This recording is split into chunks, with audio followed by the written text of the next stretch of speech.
Welcome to the Guntersville Grass Roots podcast. It's 2025. It's February. I don't know what day it is. It's the 11th, 10th, 11th, 6th, 7th. It's the 7th. See, I'm a little off. It's the 7th. I've skipped to next week already. Here we are back again for year number 4, I believe, doing this. It's pretty hard to believe. I say we. Trey's not here. Y'all should be used to that. He's not here half the time. But he would have been here, but he was fishing the Toyota Series over on Pickwick. Didn't quite make the cut, but he did get a check, look like. And, man, they're absolutely whacking them. So, wait, I've left off the most important part. Welcome to the Guntersville Grass Roots podcast presented by Rec Lending. Rec Lending has been a site sponsor since last year. And if you're looking to buy a boat, you need to check them out. RecLending.com, RECLending.com. I used them. Trey's recently used them. They're kind of a broker for boat loans and RV loans. And I believe they've got insurance now. So give them a check if you get a chance and you decide you're going to need something like that.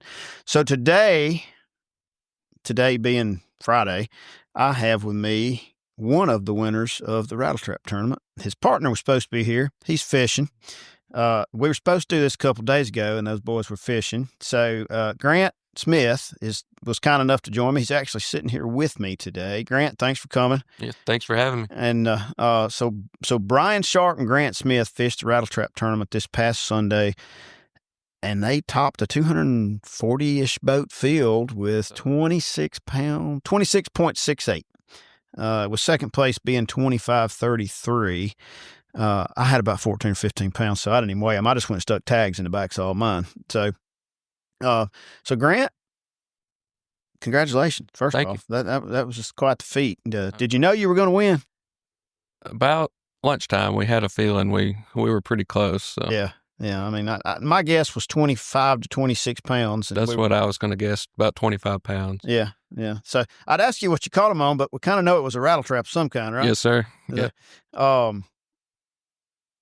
Were you shad colored or red or a little bit of both? So we started out shad colors. We got there, it was pretty clear water, so we retied, threw the shad colors on. Later in the day, more red colors. Once Really? The sun got up, yeah. You think that made a warmed difference? Up a little bit, yeah. Yeah. What kind of water depth were you fishing? 4 to 6 foot. 4 to 6 foot. So were you like main lake flat type stuff? Yes, sir. Yep, main lake. Plenty of eelgrass? It wasn't too bad. No, not even floating? Not floating. There was some scattered eelgrass in there. Had a little bit of milfoil mixed in with it. Right. Yep. Yeah. Was it still green? Some of the grass still green? Yeah, I've noticed that too. Mm-hmm. Like where I went the other day, saw quite a bit of green milfoil and hydrilla. Yeah. But and where I was up the river, there's no way that place wasn't froze a week before, like ice. I'm talking bank to bank, right? I mean, it had to have been ice on it, and then we had green hydrilla. Mm-hmm. I don't understand exactly how. I don't either. How that works. Now, looking at the weather forecast, we're supposed to get 4 or 5 inches of rain next week, mm-hmm. so that may a good flood may wipe some things away. I don't know, but did y'all get to practice much? So about 2 weeks before the tournament, we found some fish. Before the freeze? Found some good fish before the freeze. Yeah. And then we fished the afternoon before the tournament. Caught one fish the day before the tournament. And I asked him, we got back to waterfront. And I said, do you even want to fish tomorrow? And I was like, yeah, I mean, it's up to you. We're going back and forth. And we said, well, we'll just go register and see what happens, And we had those fish from a couple weeks ago we hadn't checked on. So had those in our back pocket, but hadn't found any other good fish anywhere else. So ended up registering for it the day before. So was it foggy for you that morning? It wasn't. So we got a 7:30 start. Right. Weigh in was 3:15. It's kind of weird starting at 7:30. I started at 8:15. It was really weird, but it was stupid foggy up at the other end of the river. I'll just kind of tell you how the day went, but as soon as we got there, we were catching fish. I wasn't catching fish. My partner was catching fish. That's the way that works. We had one of the right color Rattletrap, of course. So I was running the Fraybill net, just netting them. I was net man and coal man and handing him water when he needed some, just keeping moral support, trying to keep the fish going. Yeah. And then after about an hour at daylight, it slowed down pretty good. And we didn't get another bite. We had a few bites mixed in after then, but about 11:30 is when our two big fish bit. What was your big fish? It was 775. Okay, so you had a grown one. Yeah. Yeah. Funny story about that fish.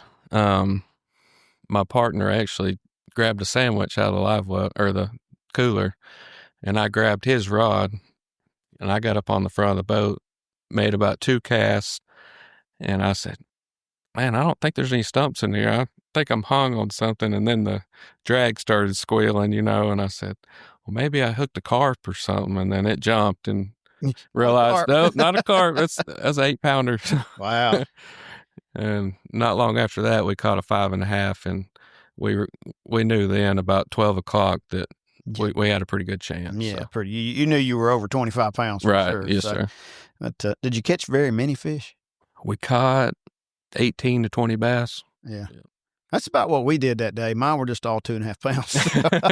We had one 3.5 pounder, but we probably had 15 keepers and maybe 10 little ones, something like that over the course of the day. And I had not got to go. I went a little bit the afternoon before and I caught 2 fish. I caught one 4 something and one little one, and kind of started thinking I might have an idea what they were doing, but my buddy that I was fishing with had gone way up the river to a spot, and he caught a few pretty good ones. And he said, "I think we ought to go up there." And I said, "I got no way to argue with you." So we just went and camped out. It was pretty nice. We caught fish and didn't have much eelgrass problems, but just didn't catch any good ones. But I had a good time. It was nice to go. And for me, that's like really, it's still deer season, man. I mean, come on. But, I tried to talk Mike Carter into having that thing a little later. He had it backed up a little bit before when he first started talking about it. I'm like, man, look, the later you wait in February, number one, the better your weather's going to be, maybe. And I mean, you know how it is. And number two, I just think you get more people. Right. And because it wasn't that long ago, and I don't know if you even know like the whole story. Like the Rattletrap Tournament itself is now the original Rattletrap Tournament's the battle of the brands, right? They started having that. Yep. But their numbers had gone down some, and people were like, man, bring back the trap tournament. Bring back the trap tournament. Well, Mike Carter had made a little mention about it and messaged me, and we talked about it, and I'm like, look, dude, I'll be glad to help you if you want to get it going or whatever. And he put together some ideas on some rules, and I made a post on the Bass and Big G Facebook page with those rules. And it was stupid at the number. I've never had 80-something thousand views on it. And I don't know, some Facebook algorithm got a hold of it, whatever. I don't understand it. But Mike said he couldn't keep up with the messages that he was getting. And, this was just 3 or 4 weeks ago. And so it just kept going. And then all of a sudden, he's friends with one of the guys that was Rattletrap before it got bought out by GSM, Wes Higgins. And, Wes was like, hey, man, if it looks like you're getting some traction on this, if you want some help. And so basically Mike they kind of came and took it over, which was really good because it turned into, as I told Mike, I said 200 plus boats for a couple of rednecks and a set of scales is a lot, right? And which made it easier on me too, because I got to fish. I didn't have to really help. I helped put the word out. I helped put together some of the entries, forms, and stuff like that. And then they took it over. I'm like, hey, good. All Mike had to do was stand up there and talk. So, right. Yep. We were happy to see it go back to the way it was. Yeah. I thought that was a pretty daggone good turnout for really having only been put together for a few weeks, and really finalized, like for real, having it this is the way we're going to do it. Maybe 2. We got lucky on the weather. I think I got a sunburn. A little bit. Them cheeks are still a little rosy, but now that could be from yesterday. I don't know. We'll see. I'm not sure if he's supposed to know he was fishing because he might have been supposed to be working. I don't know. But no, it was. Like I started out kind of bundled up and was hot by the end of the day. And I'm like, of course, you know how February is on here. 71 days snow in the next. Yep. So, or in this case, we'll probably be flooding the next week. So, so you practiced a little, caught a few, not a lot. Showed up, caught them. Was pretty slow after those couple big ones. Well, we had one of our big fish choke the trap, so it didn't die. It kind of was turning over in the live well, still alive. So weigh in was 3:15. We were at the ramp at 2:00 to weigh in, just to be sure. We didn't want a dead fish penalty. Yeah, and I was like, I don't know if I can sit around. So we left, loaded the boat up, went got some pizza. I didn't want to watch everybody else weigh in because I was a little nervous. Yeah. So you went and ate lunch and came back. Yeah. I mean, I've heard stories of folks going all the way to the other end of the lake and catching them real good and going over and, ordering some food and sitting around and eating it. That's the worst problems to have. But you were already back at the ramp. You didn't have to worry about getting there. That's right. So, so you didn't fish that long, really? I think we quit fishing at 1:30. Yeah, and started at 7:30. Mm-hmm. Well, he did. You just ran the net. So, right. But you caught the big one. I did. Just out of curiosity, what pound line and what weight trap were you throwing? So we were throwing the 1/2 ounce original rattle trap. Yeah. We did throw the hammer trap some in the 3/8 and caught some on it. We both throw fluorocarbon line anywhere from 12 to 15 pound, depending on depth of water. Right. Anything below 15 seems small to me. Right. It's just me. But Yeah. Mostly 15 pound, 14 pound. Yeah. Right. Fluorocarbon. Yep.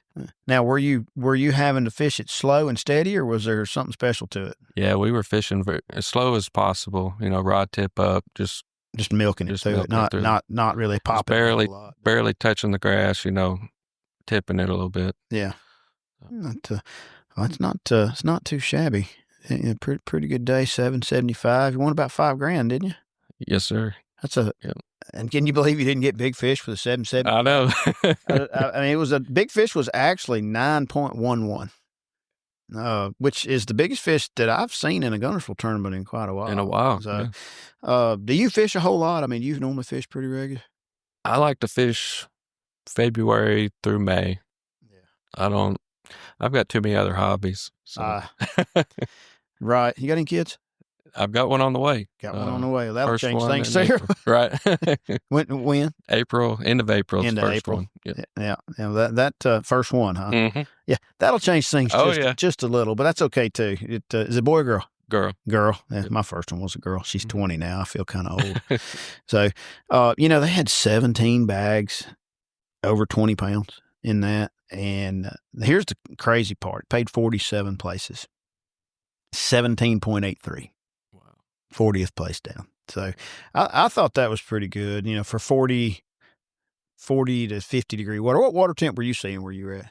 So right at daylight, I think 45, 44, 45. And then lunchtime, it was up almost 50 degrees. Yeah. Mm-hmm. Yeah, I saw it get up close to 52. But and you mentioned something about a story. Oh, yeah. So last year, we fished the Battle of the Brands. Right. Came in 5th place last year. Long story short, he had the winning fish on, and I knocked it off with the net. Oh, and he still fished with you. And he still fished with me, and he netted my big fish this year. So and he didn't knock it off. I felt pretty bad. Yeah, it was one of those, he bit right at the boat, and there was a scramble, jumping and trying to get the net. And like when you're not supposed to jab at the fish. Yep. Well, that's what I did. And I panicked. I knocked it right out of his mouth. So. Ouch. And I said, "How big was it?" He said, "That was the one we needed." And I said, "That's great. That's just wonderful." It's hard to recover from that. So, but still got 5th, and I don't know how many boats they had in that thing last year. What time of year was that? I don't remember. Was that March? I think it was mid-February. Mid-February? Yeah. Okay. I couldn't remember when they had it. Were you throwing trap?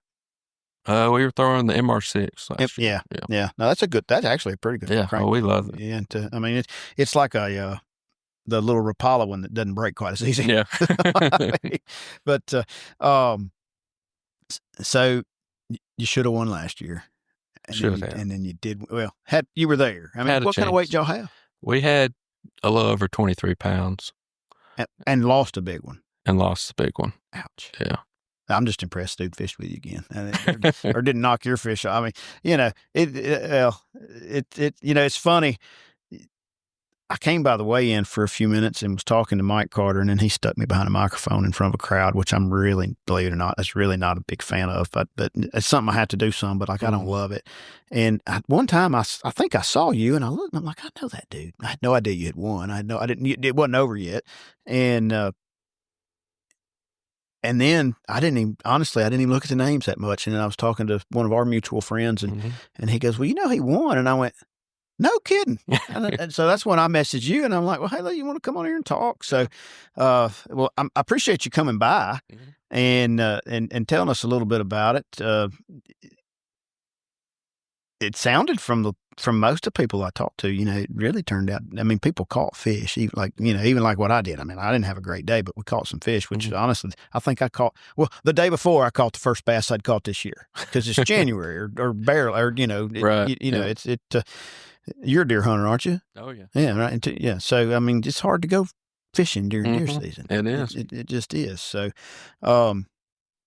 well, looking forward a little bit from here, this February is kind of quiet, which it normally is, weather, tournament wise. But the guys up at Mud Creek are, and I don't know if I'll have this out in time. You may not hear it until after this is done. But on Saturday the 8th, the guys at Mud Creek are putting on a little wildcat for me to go tag some bass fish. That kicks off March 1st. And this is year number 6 of that, I think. I'd have to go back and look. Then there's a guy that's been doing this forever. It's been kind of kept quiet, but it's not. But they used to call it the Old Man Tournament, but he's doing it on Tuesdays at a city park in Scottsboro. But you got to be 55 and up. So I don't qualify for that. I'm almost 50, but I don't qualify for that one. But that's like a $10 a person deal. It's pretty neat though. They got their little deal. They go fish for 5 hours and then they go home. Whatever you do. I don't know. At 50, I wished I could go. At 55, I wished I was able to take off on a Tuesday and go fishing. Something tells me I'll still be sitting here typing appraisals. So I guess the next open tournament is the 22nd of February. It's the Stealth Lures A-Rig tournament, and those things, Waterfront's got them. They're pretty expensive. I think that have you ever seen one of them? I haven't. They're clear looking, and I think they're made out of real heavy monofilament or something. It's a real fancy looking A-Rig. They're about $50. So supposedly they're really good, but like it's a clear plastic head, and then it's got. And of course, I'm sitting here making symbols with my fingers to him because he can see me. Nobody else will be able to see this. But it's got little 2 or 3 inch arms. It looks like I'd call it like 100-pound mono looking stuff. Pretty stiff. And so it's, I guess, more clear. I don't know. I've caught a lot of them on wire and braid. So, but that, that's really the next open of any size. There's a BFL built in there. I'm not a fan, but there'll be a bunch of people fishing. Then you got to get into March then March starts, and there's a Spro hardbait tournament March 1st. But now you can use any Spro hardbait, which includes their jerk baits and stuff like that. So, in my opinion, that opens the scope game back up. That's right. And so we'll see how that works out, because also, in my opinion, I'd be interested to hear yours. I think one of the allures of the Rattletrap tournament, even before scope, was the fact that it was kind of a level playing field, right? Right. Like everybody's throwing the same thing. So we're pretty much doing the same type stuff. But with the scope in the game, I think you got a lot of people that'll go fish those that won't go fish the other tournaments because, I mean, if you're not scoping, you're hoping when it comes to that. Right. I mean, do you do it? I like to crappie fish too, so I do it crappie fishing. But not much bass fishing. Yeah, you can see the bait. I like being able to see the bait in the grass and stuff. Yeah, just gives me confidence. Yeah, you'll see them little group of gizzard shads scooting through there or something like that. But you're not picking them out and throwing your rattle trap at them. You're not out in the middle of the river with a minnow chasing them around. That's not me. No. But you know what? When you get into these bigger tournaments, if you're not doing that, you're probably not going to win if it's allowed. So, but we'll see, because the hardbait tournament, the timing of that Spro hardbait tournament, a fella could still win that with a trap or jerk bait, up shallow. But you could also take one of their deeper jerk baits and get out there and chase those ghosts. And then you got the Freedom Marine tournament the 8th right after that, which is a really, really good one, because you don't have to catch fish to do good in that one. Every 10th place pays like $1,000, and I mean, the top number is bigger, but I don't have I should have had that in front of me. I wasn't really planning on talking about it, but there's some luck factors built in that one. Right. I always fish that one just because somebody's got to win it, right? Right. Somebody's got to get 100th place and win $1,000. I mean, you'd be like throwing fish back trying to get 100th place. Yeah. But anyway, Trey will be back here in a couple weeks I talked to him today. He'll be back in here, and we're going to do a little talk. I'm not sure what we're going to talk about, but I'm sure he'll have something funny to say because it's Trey, and we hadn't talked to him in a while.